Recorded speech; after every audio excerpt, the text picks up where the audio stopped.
तमिल इरशाद का live broadcast देख रहे हैं आप। अगर आप भी मुगल रोड क्रॉस करना चाहते हैं या वहां से जाना चाहते हैं, इम्पोर्टेंट अपडेट आप तक पहुंचाने जा रहे हैं कि फ़िलहाल आप ना करें।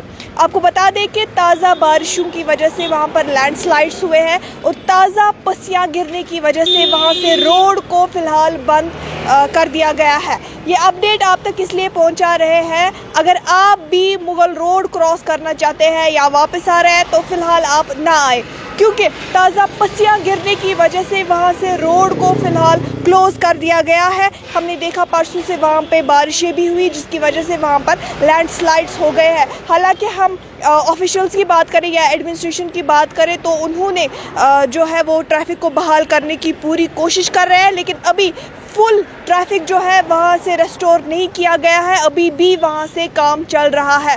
ऐसे में ये अपडेट आप तक पहुँचाना इसलिए ज़रूरी था क्योंकि हम क्या देखते हैं कि हम ट्रैवलिंग के लिए निकलते हैं, उसके बाद हम आगे जाके रुकना पड़ता है या आपको ही मुश्किलातों का सामना करना पड़ता है, इसीलिए आप तक ये अपडेट पहुंचाना ज़रूरी था। अभी हम देख रहे हैं कि यहाँ पर टूरिस्ट्स भी है, वहाँ से वो जा रहे हैं या ट्रैवलिंग के लिए निकलते हैं, फिर आगे जाके क्या होता है कि रुकना पड़ता है या ऐसे ही लैंडस्लाइड्स होते हैं तो मुश्किलातों का सामना करना पड़ता है। तो मैं आपके लिए एक बार फिर से दोहराऊँ कि अगर आप भी मुगल रोड क्रॉस करना चाहते हैं या वापस आ रहे हैं तो फ़िलहाल आप ना करें। ताज़ा पस्सियां गिराने की वजह से वहां से फिलहाल मुगल रोड को बंद कर दिया गया है।